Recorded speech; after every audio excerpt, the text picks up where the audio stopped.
Okay, so like I said, you can also create a pathway from a center line. So this is helpful when all you have to do is really kind of worry about the general direction that you want your pathway to go instead of having to worry about constantly addressing the width of it as well. You kind of assign these pavers based on either a fixed width, you can give it a more kind of variation, or you could even do something more randomized. So I'm going to show you how you can do those different pathway styles using the center line. So again, we're just going to go ahead and reference our curve here. And in this case, you have to be mindful, or it's important at least to be mindful of how frequent do you want these pavers, or in other words, um, how wide do you want them to be? So in this case, you can go to your curves and do the division and divide it by a distance. So in this case, I'm going to start off with something pretty dense with a 1/2 foot wide um, paver design here, right? So we can see that these points are every 1/2 a foot or 6 inches. Obviously, I can always change those as I go along too. But I'm just going to start off with something like this. So from here, we see that we obviously get the points, but we also get the parameters. And these are going to be really important to kind of actually orientate our pavers. I'll show you what happens if you don't actually do that as well. Again, this is the kind of value of that. But from here, we can go to analysis and do curve frames. So we look at the curve and we use the T for our analysis. And like I said, this gives us a frame that's going to help us actually orientate the pavers with that direction. So now the next thing you want to do is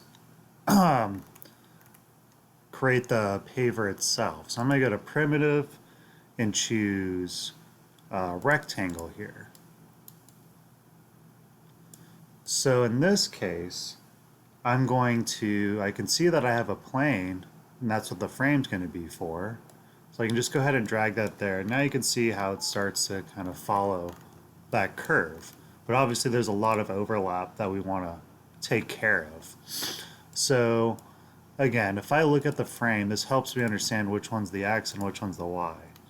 I can see if I zoom in certain areas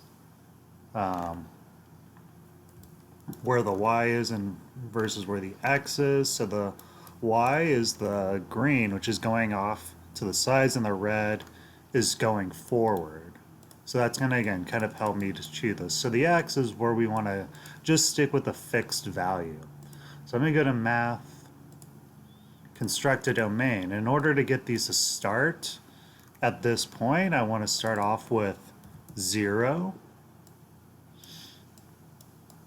And then have them go again. If that's the division, I could do something like this where I do it so they're all like perfectly flush with each other. Obviously that's still going to have some overlap too, so maybe I want to give them a little bit of spacing. So I could do something like adding an expression, do x times 0.9, so it's 90% of that. And now we start to see that we get a nice kind of spacing between these. All right, and now there's probably still going to be some overlap somewhere, but I'm not too concerned about that. But like I said, if we were to just do this based off of the points, drag that into there, we'll see that they're all just going to kind of orientate on a orthogonal or XY. So that's why using these frames actually allows us to orientate them in the direction we want them to go. The next thing I'm going to do is also create, and these are 2 feet wide, so maybe I want to have some more variation to it. So I'm going to use construct domain again for the Y. And again, I want to do it in the negative and the positive direction, so I'm just going to give my A an expression to do negative X. and stick with something and use like a slider here. So now it's going to go in the negative direction as well as the positive direction, right? So this allows us to just stick with a nice fixed width here. So I can, again, what's cool is I can just turn on the points, start moving things around, and you'll see that everything just responds to it nicely.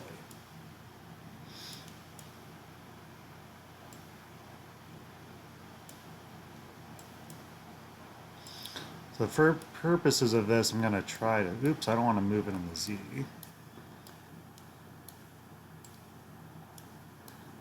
I'm going to try to avoid some really sharp corners just so it doesn't look too wonky. Okay, so here's, yeah, our path. Going in a kind of meandering serpentine style. Okay. So you can obviously have a lot more fun with this Y value so that there's a little, again, maybe some variation to it. We can create something that gives us, again, kind of a variation using the graph mapper. So again, I'm going to get a input graph mapper. And it's going to rely on, again, each one of these points having an association. So you'll basically think of the start of this graph is the start of your pathway, and then the end of the graph is the end of your pathway. So I'm going to go to math, or sorry, sets, go to the range. So again, I'm just stick with 0 to 1, number of steps, however many points there are. So I can go to list, points. This gives me how many points there are, which again, this is 196. It's giving me 197. So I always want to go to this and add an expression of x minus 1, because it always just gives us 1 extra, and that'll mess with the outcome of this. So I'll drag this into here, and now I'll use the graph type, and in this case maybe I'll use the sine curve here. But I'm also going to add a multiplier. Something like 3. So in this case, I'll do it so that I'm at least with some values. So I'll do it with 1 to 2. That way the minimum is going to be whatever 1 times this value, in this case 3, which again is going to go in both directions. So minimum with 3 will be 6 feet. Right? So you can see that again the start of the path is the narrower, and then it starts to get wider towards the end. And if I want to even kind of exaggerate that even more, I can do it like that. Stick with 2. If I want the widest to be in the middle, I have the width or the peak there. If I want the middle to be the narrowest and the ends to be wide, I could always invert it like that. You can start to have, again, a lot of fun with this, and know that you can have various kind of widths in this. So it's more of kind of different size of kind of going wide then narrow and so forth.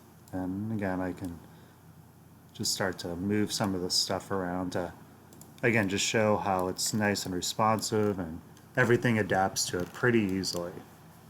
So it's kind of nice. It creates a very smooth kind of edge.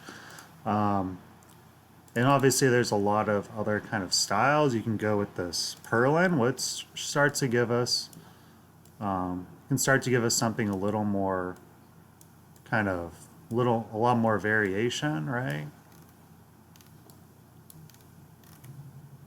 So now we get to have something kind of a little more crazy like this. And this is where we start to get something that's a little bit more randomized, all from the center. Maybe I'll just, again, you got to watch for those kind of really tight corners where things like that start to overlap. Obviously, we can always kind of edit those to avoid that, but I'll save that for another time. Again, I'll just make that a little more smoother to reduce that number. And now from here, we can start to also, again, create some dimension to these. So I'm just going to go ahead and convert them to a surface. Right, so now we have that. And now I will go ahead and extrude them.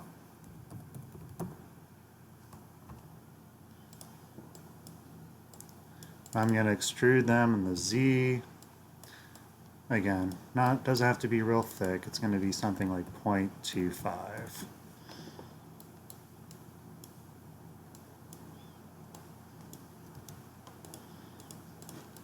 So now we have a nice kind of thick boardwalk. Obviously, this is just on a single plane. A lot of times you're probably going to want to have some variation in height. So let's see what happens if I turn these points on.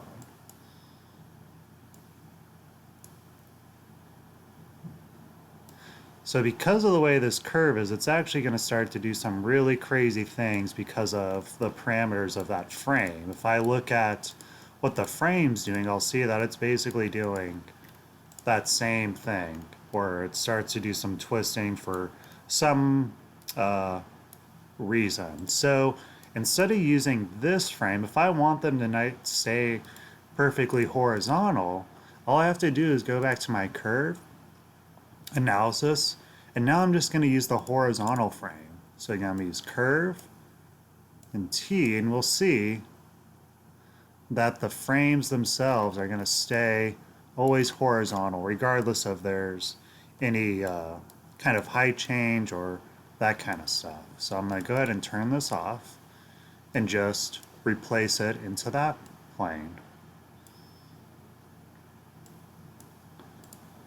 And now we'll see that even though it's changing height,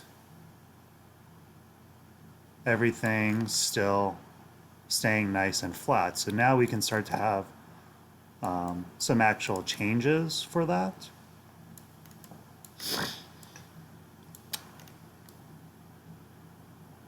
So yeah, and I mean, if it's one of those things, again, maybe you want to have something obviously that's going to support that. It could just be a simple post. You could have various beams. We'll get into more of that in some of the other videos, but this just starts to give you an idea of how you can start to create some kind of varying heights, varying widths, all that stuff that's just being constructed from a center line here, right? So that's where you start to have a lot of kind of creativity and the ability to create a lot of different variations throughout this process.